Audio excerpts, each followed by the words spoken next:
24 बार लगातार प्रयास करने के बाद आखिरकार राजा विक्रमादित्य शव को शमशान ले जाने में कामयाब हो जाते हैं और बेताल शव को त्याग देता है। आगे जानिए क्या हुआ जब राजा विक्रमादित्य शव को लेकर योगी के पास पहुँचे। राजा विक्रमादित्य और उसके कंधे पर शव को देखकर योगी बहुत खुश हुआ।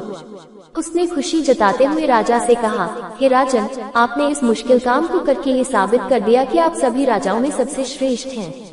ये कहते हुए उसने राजा के कंधे से शव को उतारा और उसे तंत्र साधना के लिए तैयार करने लगा। जब तंत्र साधना हो गई तो उसने राजा से कहा, हे राजन, अब आप इसे लेकर प्रणाम करें।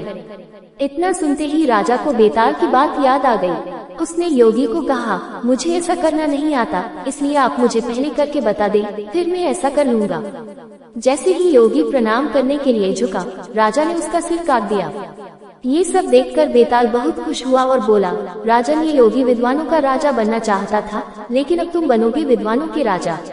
मैंने तुम्हें बहुत परेशान किया, अब तुम्हें जो चाहिए मान लो। ये सुनते ही राजा ने बोला, अगर आप खुश हैं तो मैं यही चाहता हूँ कि आपने जो मुझे 24 कहानियाँ सुनाई हैं, उनके साथ ही 25वीं कहानी भी पूरी दुनिया में मशहूर हो जाए और हर कोई इन्हें आदर के साथ पढ़े।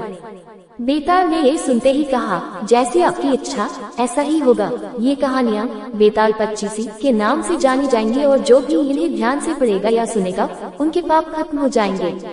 इतना कहकर बेताल चला गया और उसके जाने के बाद शिवजी ने राजा को दर्शन दिए।